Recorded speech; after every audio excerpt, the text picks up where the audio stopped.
Oulun suomalainen yhteiskoulu.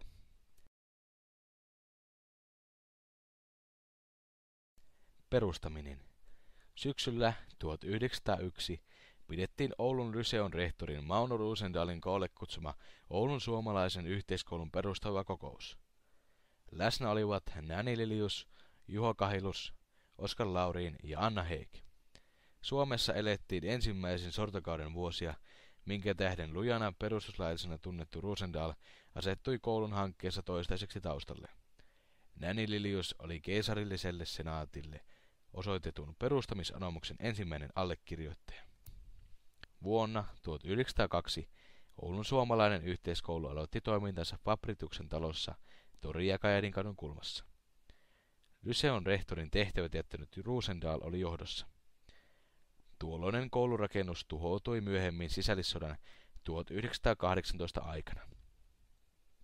Sen jälkeen, kun Rosendal oli vahvasti isänmaallisena vastarintamiehenä erotettu uskonnon lehtorin virastaan Lyseossa, tämä tunnettu herännäisjohtaja karkotettiin kesällä 1903 maasta.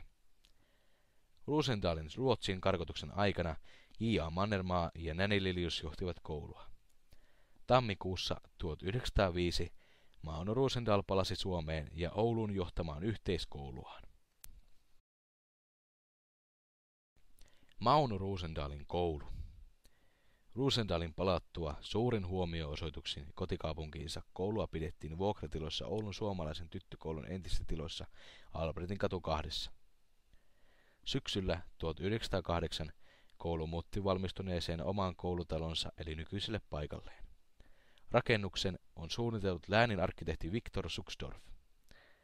Rehtori Rosendal oli edellisenä vuonna valittu eduskuntaan. Pian oli aika lakittaa ensimmäiset ylioppilaat. Pienestä alusta koulu oli kasvanut eräksi Pohjanmaan suurimmista. Oppilaita oli 350. Yhteiskouluaate sai vähitellen seuraajia Pohjois-Suomessa. Koulu sai jatkuvasti myös lahjoituksia. Lakkautetun merikoulun jäämistöstä 1910-luvulta esimerkiksi on peräisin iäkäs, tuttu niidin krokotiili toisen kerroksen aulassa. Syksyllä 1917 rehtori Rosendal kuoli. Kohta sen jälkeen Suomi itsenäistyi. Heikki Karjalaisen koulu.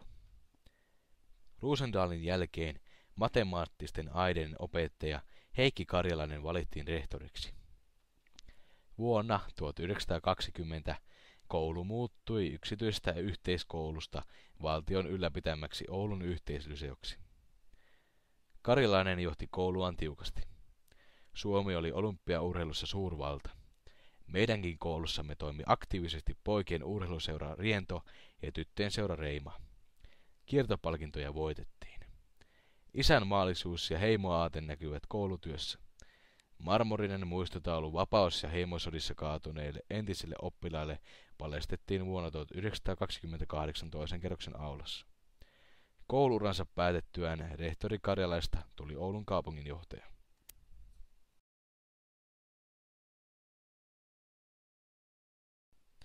Kaarlo Metsävainion koulu. Tämän jälkeen vuonna 1931 koulu sai uuden johtajan, joka monen mielestä olisi ulkonäkönsä ja näyttelijäharrastustensa vuoksi kelvannut Hollywoodinkin. Tuore rehtori, biologi Kaarlo Metsävainio väitteli tohtoriksi ja jatkoi monipuolista toimintaansa Oulun korkeakouluseurassa yliopiston saamiseksi kaupunkiin. Talvisodan sytyttyä marraskuun lopussa 1939 pommitusten uhka esti koulutyötä. Koulurakennuksen majoitettiin myös sotilaita. Jatkosota hankaloitti kesäkuussa 1941 alkaen koulunpitoa. Oppilasmäärä kuitenkin kasvoi yli 400. Vahva isänmaallinen henki vallitsi tänä vaikeana aikana. Eläkkeelle siirtynyt opettajatar Näni Lilius kuoli ja hänen testamenttinsa loi koululle merkittävän uuden stipendirahaston. Helmikuun lopussa 1944 venäläinen pommi putosi koulun katon läpi päätyen tyttöjen voimistelusalin lattialle. Rakennus selvisi onnekkaasti vähin vaurioin. Sodan jälkeen vuonna 1946 koulun teidikunnan hankkima ja kolmas sodissa kaatuneiden entisten oppilaiden muistotaulu paljastettiin. Ilmapiiri oli kuitenkin jollain tavalla muuttunut. Esimerkiksi englannin opetus laajeni ottaen hieman tilaa Saksalta. Koulu oli varsin suosittu pyrkijöiden keskuudessa. Kun sodista toipuminen oli jo melko pitkällä, voitiin vuonna 1954 aloittaa ensimmäinen koulurakennuksen laajennustyö. 3-kerroksinen laajennussiipi valmistui seuraavana vuonna. 444 oppilaan ahtaus hellitti hieman. Pauli Hännisen koulu. Vuonna 1958 yhteislyseon rehtoriksi metsävaihdon jälkeen tuli matemaattisten aineiden opettaja Pauli Hänninen. Hänen aikanaan valmistui pitkäaikainen haave, toinen koulurakennuksen laajennus 2-kerroksisena. Uusi voimistelusali ja nykyiset ruokalatilamme saatiin silloin. Laajennuksen sovittaminen vanhan rakennuksen kansallisromaattisen tyylin ei kuitenkaan miellyttänyt kaikkien silmää. Syksyllä 1963 koulu sai ensimmäisen päätoimisen kanslistinsa. Vuosikertomuksen mukaan oli koulussa virennyt vilkasta kerhotoimintaa. Vanhempainyhdistys perustettiin.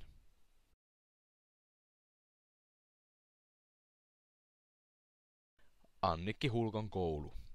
Uskonnollinen psykologian opettaja Annikki Hulkko aloitti rehtorina syksyllä 1965. Hän oli arvostettu pedagogi ja johtaja ja myös taiteellisesti lahjakas ihminen. Menossa oli toisaalta svengaava ja radikaali 60-luku. Koulussa oli monia opiskelijoiden innostusta herättäviä opettajia, esimerkiksi Martti Ursiin. Oppilasmäärä oli 670. Ensimmäinen teinikunnan järjestävä taksverkki onnistui myöhemmin kuuluisaksi tulleen Amerikan hippivuoden 1967 aikana hyvin. Opiskelijat halusivat tietenkin myös yhteislyseon kouludemokratiaa, jota perinteisestä oppikoulusta tuntui puuttuvan. Kouluneuvosto aloitti Merkin koulussa työnsä 1972. Opettajat ja oppilaat toimivat yhdessä ja ratkaisivat esimerkiksi kurinpitoon liittyviä asioita. Suuret muutokset suomalaisessa koulujärjestelmässä olivat ajankohtaisia. Vuonna 1974 myös Oulussa siirryttiin peruskoulujärjestelmään. Koulumme Oulun yhteislyseo jakautui kaupungin ylläpitämiksi Kuusiluodon yläasteeksi ja lukioksi. Anna-Liisa Hirvenojan ja Mauri Kirstinän koulu. Anna-Liisa Hirvenojasta tuli yläasteen rehtori. 5 vuotta myöhemmin, syksyllä 1979, Mauri Kirstinästä tuli lukion rehtori Annikki Hulkon jäätyä eläkkeelle. Yläasteen oppilasmäärä oli noin 250, lukiossa oli oppilaita hieman vähemmän. Kurssimuotoiseen lukion siirtyminen alkoi. Koulurakennusta saneerattiin alkuperäisen jugendin tyyliin. Vuosikymmenen puolivälissä oli kysyttävä, jatkaisiko Kuusiluoto pelkästään yläasteena, sillä lukion säilyttämistä koulussa oli useiden vuosien ajan jouduttu puolustamaan. Rinnakkaisluokkia oli vähimmillään koulussa vain 2. Lukio ryhtyi aktiivisesti kehittämään toimintaansa. Ilmaisutaitoa alettiin painottaa. Kielten opetusta lukiossa modernisoi oma kielistudio. Ympäristökasvatukseen kuuluva kouluhallituksen ja Unescon hanke Itämeri-projekti käynnistettiin koulussa. Edistettiin kansainvälisiä kontakteja muun muassa Uumajan, Bodenin, Leverkusenin ja Altan koulujen kanssa. Seurauksena lukion suosio kasvoi ja palattiin 3 rinnakkaisluokkaan. Anna-Liisa Hirvenoja siirtyi vuonna 1991 yläasteen rehtoriksi Kaakkuriin. Hänen jälkeensä yläasteella oli useita lyhytaikaisempia rehtoreita, muun muassa Tuomo Vilppula. 1990-luvun alussa ilmaisutaito edelleen vahvistui koulun profiilissa. Onneksemme kaupunki päätti vuonna 1994 säilyttää itsenäisen Kuusiluodon lukion niin kuin tuossa vaiheessa luvattiin ainakin vuoteen 2000 asti. Jorma Kreivin koulu. Lukio muuttui vuonna 1995 luokattomaksi. Pyrittiin kehittämään moderneja oppimisympäristöjä, muun muassa tietotekniikkaa. Järjestettiin kansainvälisteemaviikkoja. Yhteistyössä Linzin Bundeswehr-gymnasiumin kanssa päätettiin toteuttaa EUn jäsenyyden vaikutuksia kartoittava hanke. Draamaa painotettiin edelleen. Ensimmäinen vuosikirja, uuden rehtorin mukaan nimetty Kreivin aika, ilmestyi. Lukio osallistui ensimmäisen EU-rahoitteeseen kansainvälisyys- ja vaihto-ohjelmaan Linzissä. Alettiin puhua kulttuurikoulusta. Oulun kaupunginteatteri otti Kuusiluodon kummikoulukseen. Koulun iskulauseksi tuli kulttuuriviikolla 97 inhimillisyys kunniaan pyramidikoulun oppimaan. Juha Valtakorven koulu. Lukio ilmaisi vuonna 2000 suostumuksensa tulla yhdeksi Oulun keskuslukioista. Yläasteen rehtori Markku Niskavaara oli aloittanut valmistunut yläasteen siirtymisestä Kaakkuriin. Uusi lukion rehtori Juha Valtakorpi halusi edelleen kehittää lukiota kulttuurikouluna. Ilmaisutaidon, draaman ja teatterin rinnalle nostettiin painotusalueeksi mediakasvatus. Ensimmäinen JET-projekti toteutettiin yhteistyössä hollantilaisen ja italialaisen koulun kanssa. Lukion oppilasmäärä nousi vuonna 2002 lähes 350. Oltiin mukana valtakunnallisessa tieto- ja viestintätekniikan strategiatyössä ja valtakunnallisen opetussuunnitelman kehittämisessä. Lukion ja yläasteen tiet erosivat vuonna 2004. Lukio alkoi valmistautua evakkovuoteen ja koulutilojen suursaneeraukseen. Taustana oli kaupungin päätös Toppilan lukion lakkauttamisesta ja yhdistämisestä Kuusiluodon lukioon 1.8.2005. Päätöksen mukaan Kuusiluodon lukio ja Toppilan lukio yhdistyivät hallinnollisesti. Vanhan rakennuksen laaja saneeraus alkoi vuonna 2005. Kuusiluodon lukio toimi yhden lukuvuoden ajan Tuiran Remekin entisen Merijalin makeistehtaan tiloissa. Käyttöön tulivat 5 jaksoa ja 75 minuutin oppitunnit. Evakkovuoden jälkeen Kuusiluodon lukio ja Toppilan lukio yhdistyivät kaikilta osin. Oppilasmäärä kasvoi yli 600. Saneerauksessa moderni tekniikka liitettiin onnistuneesti Jugendarkkitehtuuriin. Ruokalan tiloihin hankittiin taideteokset entiseltä oppilaalta Pertti Kekaraiselta ja käytäväportakkojen installaatio Tuula Närhiseltä. Koulu otti vuonna 2007 käyttöön alkuperäisen nimen Oulun suomalaisen yhteiskoulun lukio. Koulu halusi profiloitua vuoteen 2010 mennessä kansainvälisesti tunnetuksi suomalaiseksi draamaan ja teatteriin painottuneeksi lukioksi.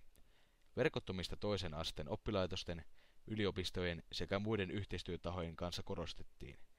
Koulu oli ensimmäistä kertaa mukana CERN yhteistyöprojektissa ja jo 6. kertaa JET-projektissa.